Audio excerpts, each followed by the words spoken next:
ভাই তুফান 2 থেকে কি সব আপডেট দিচ্ছে ভাই, আমি জানি না, সত্যি বলছি। এটা যদি সত্যি হয়ে যায় তাহলে আরো বড় রকম একটা ধামাকা আসতে চলেছে। আমরা সকলেই বুঝতে পারছি যে 2027 উইল বি ব্লাস্ট। কেন? কারণ 2027-এ অনেক বড় বড় বাংলা ছবি আছে।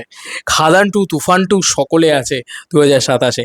হয়তো জিদ্দার একটা আরো বড় ছবি থাকবে। তো তিনজন সুপারস্টার, তিনজন মেগাস্টারের সব থেকে বড় বড় ছবিগুলো রয়েছে, কিন্তু এটা নিয়ে কোনো সন্দেহ নেই।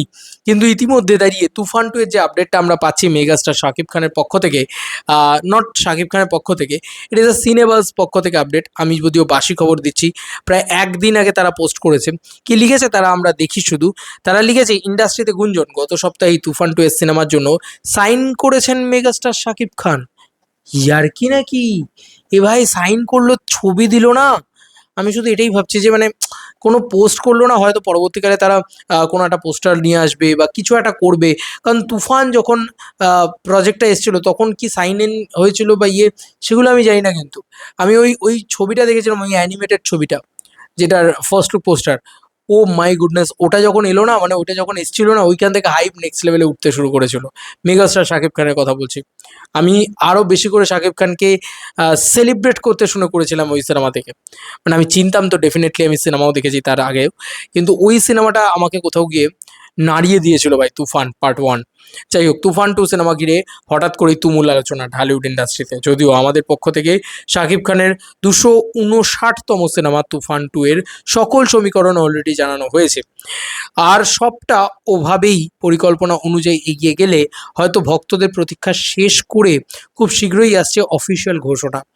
SK259, হ্যাশট্যাগ মিমি, hashtag Chanchal Chowdhury, hashtag Raihan Rafi, hashtag তুফান 2, হ্যাশট্যাগ ইন্দো বাংলাদেশ, মানে ইন্ডিয়া এড জাস্ট বিডি, এটা দেওয়া হয়েছে।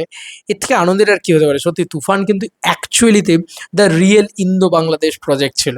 দুই বাংলাতে রিলিজ করেছিল তুফান পার্ট 1, এবং তার পরবর্তীতে একটা ছবি আর ইন্দো বাংলাদেশ হয়নি। তো আমরা তো সকলেই পাগলের মতন চাই যে ইন্দো বাংলাদেশ ছবি হোক তুফান 2।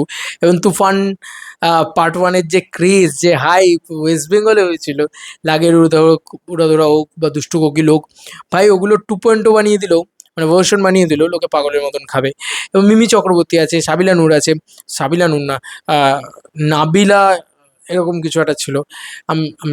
সরি, কারণ নামগুলো আমি মনে রাখতে পারি না, আমাকে ক্ষমা করো। বাট সত্যি কথা বলছি, যদি সাইন ইন হয়ে থাকে তাহলে হয়তো তারা কোনো অ্যানাউন্সমেন্ট কি নিয়ে আসছে, অফিসিয়াল অ্যানাউন্সমেন্ট, যেটার জন্য তারা হয়তো ডিলে করে গেছে। মানে গত সপ্তাহে সাইন ইন হয়ে গেছে, মানে তারা জাস্ট একটা অ্যানাউন্সমেন্টের অপেক্ষা করছে, যে অ্যানাউন্সমেন্ট করে তারা সাইন ইন ব্যাপারটাকে জানাবে। কারণ এরকম কিন্তু অ্যাটলিস্ট যে প্রজেক্ট, আল্লু অর্জুন অ্যাটলিস্ট যে প্রজেক্ট, সেইটাতে কিন্তু এরকমভাবে করা হয়েছিল। তারপরে লোকেশ কানাগড়ের যে অ্যাটলিস্ট যে প্রজেক্ট, সেটাতেও এরকমভাবে করা হয়েছিল। তো এগুলো বড় বড় ছবির ক্ষেত্রে করা হয়। কি আছে, বাংলাদেশ তো নতুন নতুন অনেক কিছুই ভাবছে, এরকমটাও কিছু হয়তো ভাবতে পেরেছে। রায়হান রাফি বলে কথা, রায়হান রাফি শাকিব খানের কোলাবরেশন বলে কথা। তোমাদের কার কি মতামত জানিও কমেন্ট সেকশনে। ভাই তুফান 2 কিন্তু চাই ভাই 2027-এর ঈদ উল ফিতরে, সরি ঈদ উল আজহাতে। ভাই ওই টাইমে মস্তি এসে যায় ভাই। যাই হোক, মনে হচ্ছে এই বছরটা ভালো না গেলেও সামনের বছরটা ভালো যাবে। দেখা যাক দেখা যাক কি হয়। চলো বন্ধুরা, নতুন কোনো ভিডিওতে দেখা হবে ভাই।